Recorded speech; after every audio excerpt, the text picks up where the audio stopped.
മീസാങ്കലിൽ ഇങ്ങനെ കൊത്തിവെച്ചിട്ടുണ്ട്.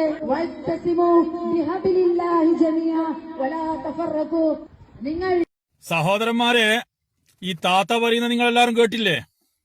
ശശികല ടീച്ചർക്ക് പകരം വെക്കാൻ വേണ്ടിയിട്ട് മുസ്ലിം ലീഗ് നേതൃത്വം പുതുതായിട്ട് ഇറക്കുമതി ചെയ്ത സാധനാവലും ഇത് ഫർദിയോട്ടിട്ട് കാസർഗോഡ് ജില്ലയിൽ തിമിർത്ത ആടുക പോലും. ആടട്ടെ, നമുക്ക് ആട്ടം കാണാം എന്നാ പറയുന്നത്. വഹത്തസിമു ബിഹബിലില്ലാഹി ജമിയ, നിങ്ങളെല്ലാം ഒരുമിച്ച് നിൽക്കണോ, നിങ്ങൾ ഭിന്നിച്ച് നിൽക്കേണ്ടവരല്ല, ഒരുമിച്ചിട്ട് ആരെ കൂടെ? മുസ്ലിം ലീഗിന്റെ കൂടെ നിൽക്കണോന്ന്. ഇത് തന്നെയാണ് ശശികല ടീച്ചർ പലപ്പോഴുമായിട്ട് കേരളത്തിലെ ഹൈന്ദവരോട് പറയുന്നത്. ഹൈന്ദവരെ, നിങ്ങളൊന്നും ഭിന്നിച്ച് നിൽക്കേണ്ടവരല്ല, നിങ്ങളെല്ലാം ഒരുമിച്ച് നിൽക്കേണ്ടവരാണ് RSSന്റെ കൂടെ. വഹത്തസിമു ബിഹബിലില്ലാഹി ജമിയാൻ. കേരളത്തിലെ മുസ്ലിങ്ങൾ ഒറ്റക്കെട്ടായിട്ട് ഒരേ മനസ്സോട് കൂടിയിട്ട് മുന്നോട്ട് പോകുമ്പോ അവിടെ ഭിന്നിപ്പുണ്ടാക്കി അതിൽ നിന്ന് കിട്ടുന്ന ലാഭം കൊയ്ത് തിന്ന് തടിച്ചു കൊഴുത്ത വിഭാഗമാണ് മുസ്ലിം ലീഗിന്റെ നേതാക്കന്മാരിൽപ്പെട്ട പലരും. ഇന്ന് ജീവിച്ചിരിക്കുന്നവരും മുൻകാലങ്ങളിൽ മരണപ്പെട്ടു പോയവരും അവരാണ് വന്നിട്ട് ഇപ്പോ വഹ്തസിമു ബിഹബിലില്ലാഹി ജമിയ എന്നുള്ള ആയത്തോതുന്നു. എങ്ങനെയുണ്ട് ഒന്ന് ആലോചിച്ച് നോക്കിയേ. ഇത് ഓതാനുണ്ടായ കാരണം എന്നാ? ഇലക്ഷനാണ്. ഇലക്ഷന്റെ സമയത്താണ് ഇത് വന്നിട്ട് ഓതുന്നത്.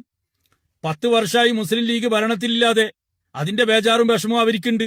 10 വർഷമായി പാണക്കാടേക്ക് മന്ത്രി വാഹനങ്ങൾ പോകുന്നില്ല, അതിന്റെ ഉത്കണ്ഠ അവർക്കുണ്ട്. അതുകൊണ്ട് തന്നെ ഈ കാണുന്നവരെല്ലാം ഒരുമിപ്പിച്ച് കൂട്ടിയിട്ട് മുസ്ലിം ലീഗിന് കുറച്ച് സീറ്റ് ഉണ്ടാക്കുക, എന്നിട്ട് എന്ത് ചെയ്യുക? കുഞ്ഞാലിക്കുട്ടി സാഹിബിനെ ഉപമുഖ്യമന്ത്രിയാക്കുക, അതേപോലെ KM ഷാജിനെ ആഭ്യന്തരമന്ത്രിയായിട്ട് കാണാൻ അതിനുള്ള ബേജാറും വിഷമാണ്.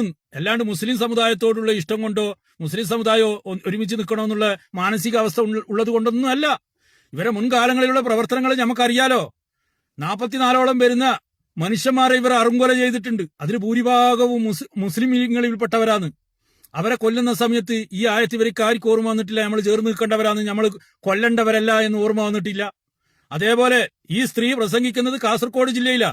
ഈ പ്രസംഗിക്കുന്ന സ്ഥലത്തിന്റെ തൊട്ടടുത്ത് വെച്ചിട്ടാണ് അബ്ദുറഹ്മാൻ ഒഫു എന്ന് പറയുന്ന ചെറുപ്പക്കാരനെ മുസ്ലിം ലീഗിന്റെ പ്രവർത്തകനായ ഇർഷാദ് ഒറ്റ കുത്തിന് കൊല്ലുന്നു.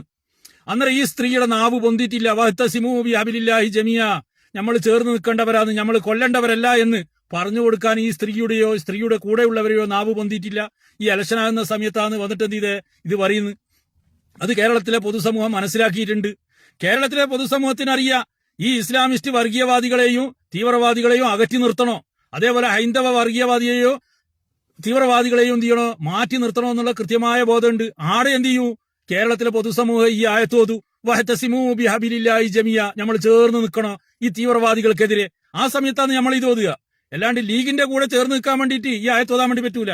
കാണിച്ചകിട് നടത്തുന്ന ഏറ്റവും വലിയ അക്രമകാരികളാണ് മുസ്ലിം ലീഗിന്റെ പ്രവർത്തകന്മാർ. നമ്മൾ മുൻകാലങ്ങളിൽ കണ്ടതാണ്.